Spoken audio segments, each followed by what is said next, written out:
Hello everyone. இப்போ நம்ம எக்ஸலில் very hidden sheet பற்றி பார்க்கலாம்.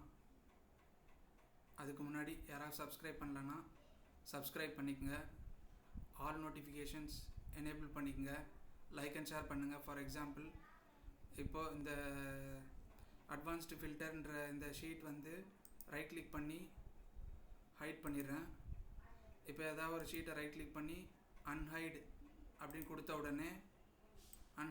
கொடுத்த உடனே இது ஷீட்டை செலக்ட் பண்ணிவிட்டு ஓகே கொடுத்துருவோம். அப்போ அன்ஹைட் பண்ணிடலாம். இப்போ ரைட் கிளிக் பண்ணி அன்ஹைடு ஆக்டிவாக இல்லாத மாதிரி நம்ம கொண்டு வரணும். அதுக்கு டெவலப்பர் டேபில் போயிட்டு விஷுவல் பேசிக் இல்லைனா ஆல்ட்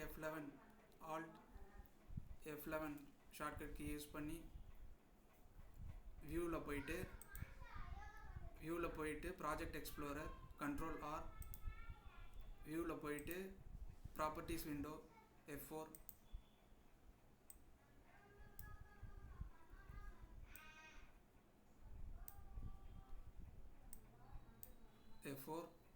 இப்போ எந்த ஷீட்டுன்றதை செலக்ட் பண்ணிவிட்டு இந்த ஷீட்டை செலக்ட் பண்ணிவிட்டு ப்ராப்பர்ட்டிஸ், அதோட ப்ராப்பர்ட்டிஸ் தான் ப்ராப்பர்ட்டிஸ் விண்டோவில் வரும்.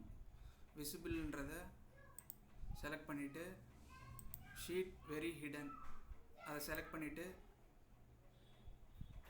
ஒரு சேவ் பண்ணிவிட்டு க்ளோஸ் பண்ணிடலாம். இப்போது அட்வான்ஸ்டு ஃபில்டர்ன்ற ஷீட்டு அப்பியர் ஆகலை.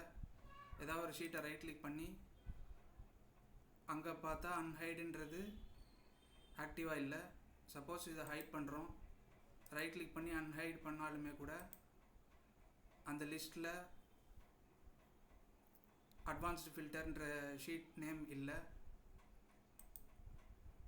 இப்போ மறுபடியும் அந்த விசிபிள் ஸ்டேட்டுக்கு கொண்டு வரணும்னா டெவலப்பர் டேபில் விஷுவல் பேசிக், அதில் அட்வான்ஸ்டு ஃபில்டர்ன்றதை செலக்ட் பண்ணிவிட்டு ப்ராப்பர்ட்டிஸ் விண்டோ ஓப்பன் பண்ணிக்கலாம்.